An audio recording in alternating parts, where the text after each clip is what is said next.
Bora prosseguir?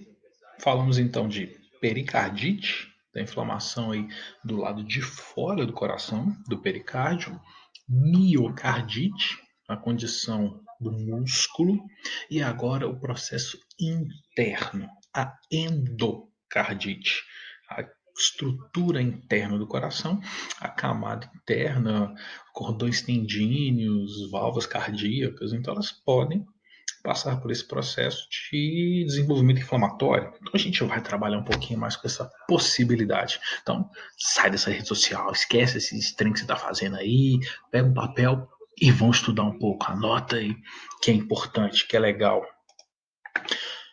Endocardite, tá? É um processo inflamatório aí dentro da estrutura do coração, dentro da área interna, inclusive, passando aí pelas válvulas cardíacas, pelos cordões tendinos. E claro que vocês lembram quais são as válvulas cardíacas.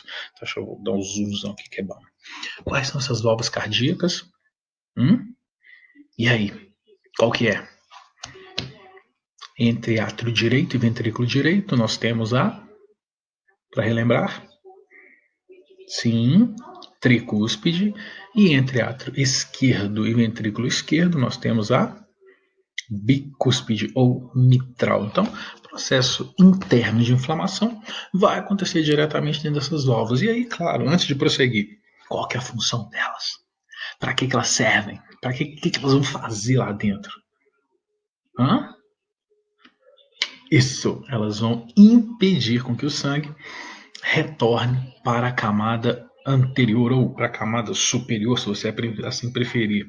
Então, quando a gente trabalha com as válvulas cardíacas, elas impedem com que o sangue que já saiu diretamente dos átrios, no momento que o ventrículo fizer a sístole, ela retorne para essa estrutura, para essa área.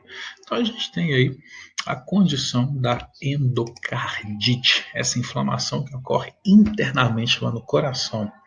É de origem bacteriana ou micótica, também podendo ser aí como uma complicação direta de uma febre reumática, uma possibilidade. Acontece quando tem alguma bactéria no nosso corpo e se espalha pela corrente sanguínea. Só que pode ser causada também por um micro-organismo infeccioso, e aí nós temos essa endocardite infecciosa. Mas se for por uma bactéria, endocardite bacteriana. Tá? E o interessante dessa origem desse processo infeccioso é que ela pode se desenvolver a partir de alguma infecção primária no organismo, uma infecção. Muitas bactérias que provocam, por exemplo, infecção de garganta, tá? Placas, inflamação, migram pela corrente sanguínea para a área do coração e provocam endocardite. Então, às vezes, uma infecção de garganta é bobagem, até simples, meu organismo que defesa pode gerar uma complicação mais severa do seu corpo, pode provocar uma complicação maior. Essa reação inflamatória gera uma série de lesões no endocárdio e nas paredes das válvulas, e essas lesões levam à formação de fibrina, que enrijece a musculatura, que alteram a funcionalidade das válvulas e dos cordões tendíneos e, claro, vai dificultar a questão da função, porque com a cicatrização vai formar um tecido mais espesso, um tecido rígido e que vai perder gradativamente seu processo funcional. Nós temos que a endocardite provoca essa alteração nas válvulas, o que faz com que o sangue possa fluir adequadamente, embora elas vão perdendo a sua função a partir do momento que existe esse processo inflamatório, existe essa lesão instalada. Como é que vai saber que o paciente está tendo endocardite? Febre, mal-estar, quadros de anorexia, dorsalgia, dor dorsal, artralgia com a dor na articulação e pode desenvolver as chamadas regurgitações ou sopro cardíaco, que no caso é diretamente o cardiologista que vai fazer a avaliação, é o cardiologista que vai avisar diretamente aí qual que é a condição clínica do paciente com relação a esse sopro.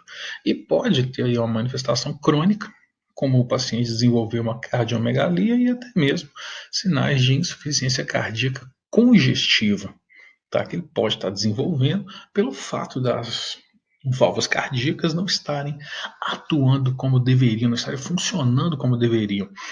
Caso complicação direta podem ser embolias por causa de fragmentos que se desprendem das válvulas, da estrutura interna do endocárdio.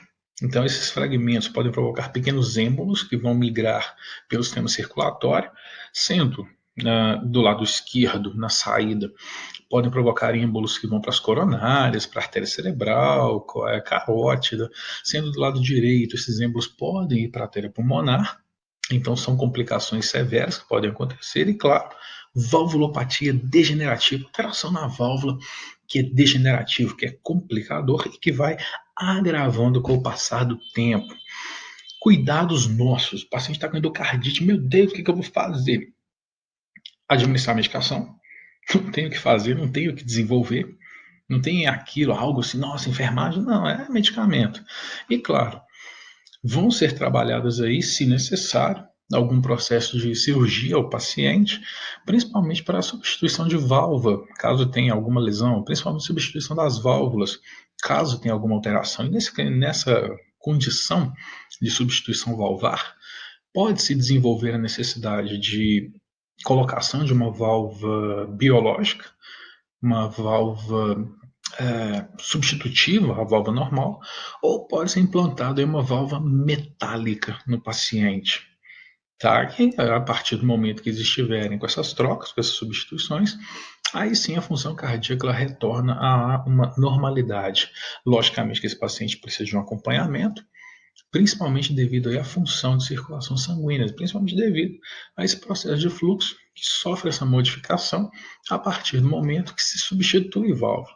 Mas ele precisa estar sempre acompanhando. Agora, se a cardiopatia for grave, sinais vitais a cada hora, o paciente internado, fazer monitorização dele, multiparamétrica, tá? E aí vai a monitorização não invasiva, pressão arterial, a frequência cardíaca, respiratória, temperatura, a saturação e o próprio traçado do eletro. Então, é monitor multiparâmetros para a gente acompanhar.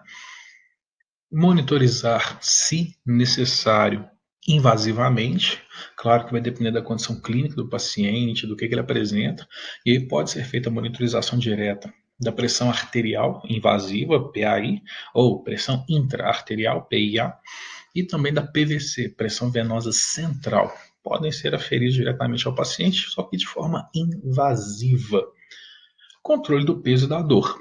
Então é importante trabalhar com a questão da redução do peso do paciente e analgesia para as questões dolorosas. Acesso venoso periférico para as administrações dos medicamentos.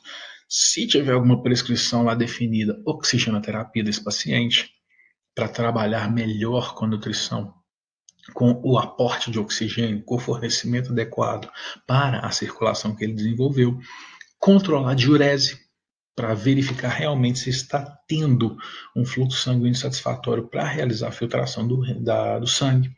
Balanço hídrico, controlando junto com a diurese essa quantidade de líquido que está sendo administrado e a quantidade de líquido que está sendo eliminada pelo corpo. E claro, verificar a dieta hipossódica, se vai ter alguma restrição hídrica, trabalhar com medicamentos vasodilatadores, vasoativos, tá? Se forem necessários. E aí sim, o paciente precisa de um acesso venoso central, que pode ser feito na subclávia, pode ser feito na jugular. Uso de bomba de infusão para controlar a dosagem adequadamente, o tempo de administração.